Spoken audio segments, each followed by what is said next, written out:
Oluvannyuma lw'ekitebe kya disitulikiti y'e Mubende okumenyebwa kati kumpi emirundi 8 mu bbanga eritaweza na mwaka mulamba, abakulembeze ba disitulikiti eno bayise olukiiko olw'abakozi olw'amangu okusala amagezi ku ngeri gye basobola okukomyamu omuze guno. Olukiiko luno lwetabiddwamu n'abakulira ebyokwerinda, abakozi baweereddwa obupapula bonna okuwandiika ensonga eziyinza okuba nga ze ziviirako obubbi. To remove all the old locks and replace them with the new ones so that all keys are kept in our district stores, especially the duplicates, and the origins are given to the relevant people who will be using them as we keep the duplicates in our district stores. Era abakozi kye basinza okuwandika ku bupapula obubaweereddwa y'engeri gye bayisibwamu nga tebakyafiibwako ng'abakozi ba gavumenti. Kino kitabudde omubaka wa gavumenti Tinkasimire Kiza Akiki n'ategeeza ng'embeera embi mwe bakolera bwetaba lukusa kutandika kubba bintu bya disitulikiti. When the elephants fight, it is grass to suffer.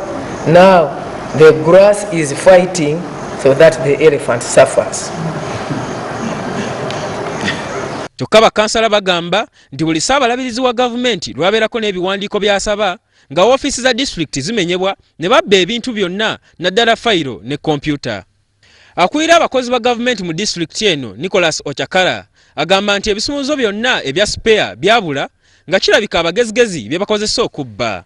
That recording has been there, then we have the gap here identified.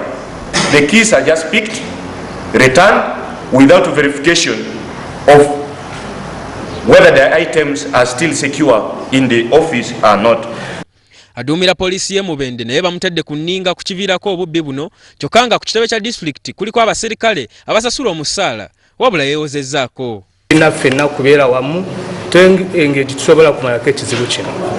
Bano bwe bakola ensobi, DPC is the one who is responsible to answer. Oluvannyuma olukiiko luno lusazeewo eminyolo gyonna gikyusibwe bazimbe n'ekikomera okwetooloola ekitebe kya disitulikiti wamu n'okwongera abaserikale abakuuma ekifo kino.